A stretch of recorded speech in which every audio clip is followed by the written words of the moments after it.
आए हैं सो जाएंगे, राजा रंक फकीर। एक सिंहासन चढ़ चले, एक बंधे जात जंजीर। बहुत समय पहले पहाड़ों और नदियों से घिरे एक समृद्ध राज्य में एक राजा राज करता था। उसके महल सोने चांदी से भरे थे, सेना शक्तिशाली थी और खजाना अपार था। लेकिन उस राजा के दिल में दया नहीं थी। उसे अपनी शक्ति और धन पर बहुत घमंड था। मेरे राज्य में मेरा ही कानून चलता है। जो मेरे आदेश के खिलाफ जाएगा उसका जीवन अंधकार से भर दूंगा। उसी राज्य के छोटे से गांव में एक गरीब नेक दिल वाला इंसान रहता था। उसका नाम था गोपाल। गोपाल धन से गरीब था, लेकिन भक्ति से बहुत अमीर था। वह रोज परमात्मा को याद करता था, पर गरीबी इतनी थी कि कई बार उसके घर में खाना भी नसीब नहीं होता था। माँ, हमें बहुत भूख लगी है। सीता की आंखों में आंसू आ जाती है और मन ही मन सोचती है, हे परमात्मा, आज कैसा दिन आ गया कि घर में चावल का एक दाना भी नहीं है। थोड़ी देर चुप रहने के बाद सीता धीरे से बोलती है, क्या आज भी बच्चे भूखे ही सोएंगे? गोपाल का दिल टूट जाता है। सीता, मैं गांव के सेठ रामलाल के पास जाता हूँ, शायद थोड़े चावल उधार दे दे। था गोपाल सेठ रामलाल के पास पहुंचता है और नम्रता से बोलता है, सेठ जी, बच्चे भूखे हैं, अगर थोड़ा सा चावल मिल जाए तो बड़ी कृपा होगी। सेठ घमंड से बोलता है, गोपाल, तू दिन भर भक्ति करता रहता है। भक्ति से कभी पेट भरता है क्या? जाओ काम करो, भगवान रोटी नहीं देता। गोपाल। सेठ के मना करने के बाद गोपाल चुपचाप वहां से लौट गया। उसकी आंखों में आंसू था। उदास होकर पेड़ के नीचे बैठ गया। उसे अपने भूखे बच्चों का चेहरा बार बार याद आ रहा था, लेकिन गोपाल मजबूर था। हे परमात्मा, आज मेरे बच्चे को भूखा सोना पड़ेगा, जैसी तेरी इच्छा मालिक।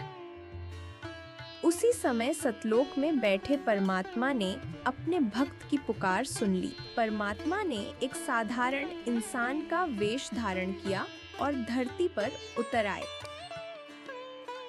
गोपाल को जरा सा भी अंदाजा नहीं था, सारे सृष्टि को चलाने वाला परमात्मा उसे धरती पर खाना देने आए थे। भाई, तुम बहुत परेशान लग रहे हो, क्या बात है? भैया, बच्चे भूखे हैं। सेठ से चावल मांगने गया था, पर उसने अपमान करके भगा दिया। परमात्मा अपने झोली से कुछ फल निकाल कर देते हैं। तो इसे अपने बच्चों को खिला देना। परमात्मा कभी अपने भक्त को भूखा नहीं सुलाते। गोपाल। गोपाल की आंखों में आंसू आ जाते हैं। भैया, ये उपकार आपका मैं कभी नहीं भूलूंगा। आपकी वजह से मेरे बच्चे भूखे नहीं सोएंगे।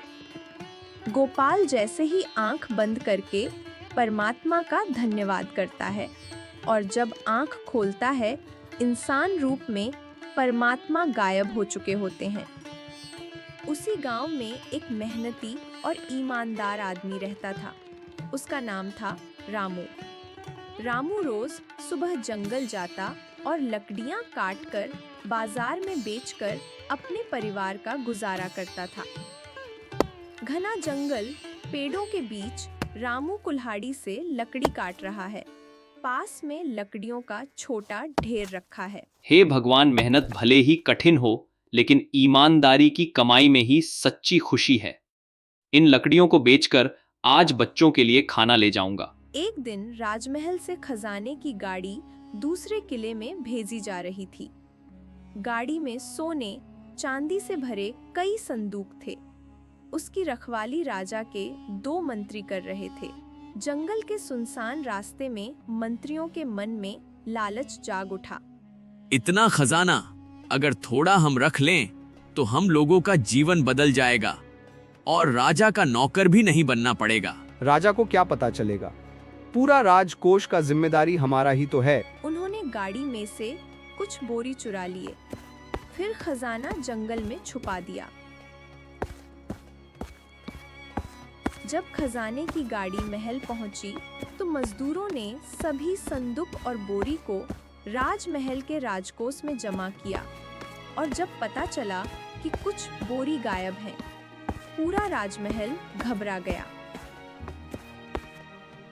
महाराज, राजकोष के कुछ सोने से भरे बोरी चोरी हो गए हैं। क्या कहा तुमने? राज खजाने के बोरी चोरी हो गए? मेरे राज्य में किसी ने इतनी बड़ी हिम्मत कैसे की? सुन लो सब लोग, चाहे वह चोर धरती के कोने में छुपा हो या जंगल की गहराई में, उसे ढूंढकर मेरे सामने लाओ। और याद रखो, मेरे राज्य में चोरी की सजा सिर्फ एक है, भयानक दंड। उधर गोपाल की हालत दिन प्रतिदिन खराब होती जा रही थी। मजबूरी ने उसे तोड़ दिया। सीता, अब मेरे पास कोई रास्ता नहीं बचा है। घर में बच्चों के लिए खाना तक नहीं है। मैं पास के गांव जा रहा हूँ। शायद मेरा पुराना दोस्त मेरी हालत समझे, शायद वो मेरी मदद कर दे, नहीं तो हम सब भूखे ही मर जाएंगे। वह भारी मन और नम आंखों के साथ घर से निकल पड़ा। जंगल के रास्ते से गुजरते समय अचानक राजा के सैनिक वहां पहुंच जाते हैं। रुको, एक कदम भी आगे मत बढ़ना। कौन हो तुम और इस सुनसान जंगल में क्या कर रहे हो? सच सच बता देना, वरना अभी यहीं सजा दे दी जाएगी। मैं गोपाल हूँ, पास के गांव में रहता हूँ। मैं कोई चोर नहीं हूँ। मैं तो बस दूसरे गांव जा रहा हूँ। मेरे घर में खाने को कुछ नहीं है। मैं अपने दोस्त से मदद लेने जा रहा हूँ। कृपया मुझे जाने दो। सैनिक उसे पकड़ लेते हैं। गोपाल को राजा के दरबार में लाया जाता है। महाराज, यही वह आदमी है। हमने इसे उसी रास्ते के आसपास घूमते देखा था। इसकी हरकतें शुरू से ही संदिग्ध लग रही थीं। मुझे पूरा विश्वास है कि यही चोर है। तो आखिरकार चोर पकड़ में आ ही गया। तुम जैसे लोग ही मेरे राज्य की शांति भंग करते हैं। अब तुम्हें कड़ी सजा मिलेगी। महाराज, मैं निर्दोष हूँ। मैंने कोई चोरी नहीं की। मैं तो सिर्फ अपने परिवार के लिए मदद मांगने जा रहा था। कृपया मेरी बात सुन लीजिए। महाराज, ये इतना बड़ा काम अकेले नहीं कर सकता। इसके साथ कोई और भी है और मुझे पूरा शक है कि उसका साथी रामू है। इसके साथी को पकड़ कर लाया जाए ताकि दोनों को बराबर सजा मिले और हमारे राज्य में ऐसा काम करने का किसी का साहस न हो सके। रामू को भी दरबार में पकड़ कर लाया जाता है। महाराज, मैं तो जंगल में लकड़ी काटकर अपना गुजारा करता हूँ। मुझे इस चोरी के बारे में कुछ भी नहीं पता। मैं पूरी तरह निर्दोष हूँ। बस, अब और एक शब्द भी नहीं। तुम दोनों ने मिलकर मेरे खजाने को लूटा है। ऐसे अपराधियों को मैं कभी माफ नहीं करता। अभी के अभी दोनों को जेल में डाल दो। महाराज, हम निर्दोष हैं। आप हमें बिना सबूत के सजा दे रहे हैं। भगवान सब देख रहे हैं। एक दिन सत्य जरूर सामने आएगा। मेरे सामने भगवान का नाम लेकर बहाने मत बनाओ। ले जाओ इन्हें। जेल की अंधेरी कोठरी में भी गोपाल का विश्वास नहीं टूटा। रामू, चाहे कितनी भी मुसीबत क्यों ना आ जाए, हमें विश्वास नहीं खोना चाहिए। परमात्मा सब देख रहे हैं। सत्य की हमेशा जीत होती है। गोपाल के बच्चे भूखे सो जाते हैं। पत्नी रोती रहती है। उसी रात एक संत आते हैं। बेटी, रो मत, ये लो, थोड़ा भोजन बच्चों को खिला दो।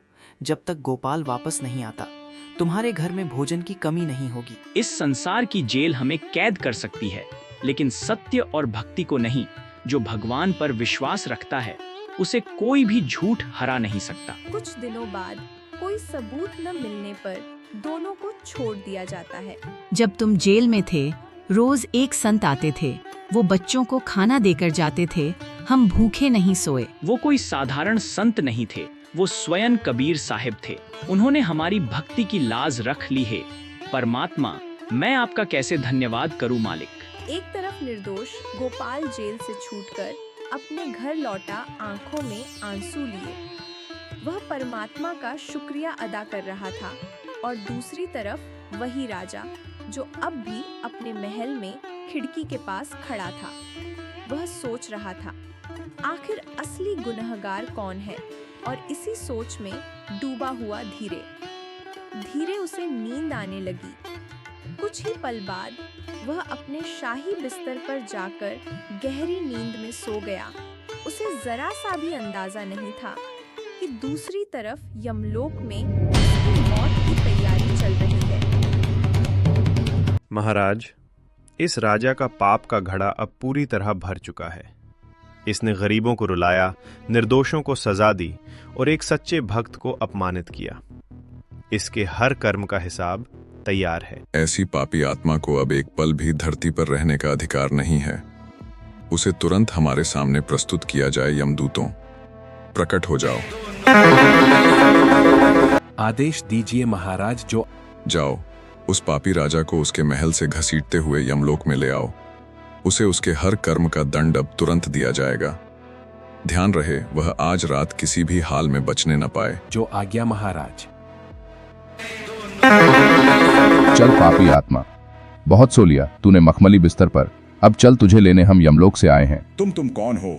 इस समय मेरे कक्ष में आने की हिम्मत कैसे हुई? सैनिकों, कोई है? इन्हें तुरंत पकड़ो। हम यमलोक के दूत हैं। तुम्हारे जीवन का समय अब समाप्त हो चुका है। तुम्हारे हर पाप का हिसाब लिया जा चुका है। अब तुम्हें हमारे साथ चलना होगा। नहीं नहीं, मुझे मत ले जाओ। मेरा पूरा राज्य ले लो। मेरा खजाना, सोना, चांदी सब तुम्हारा है।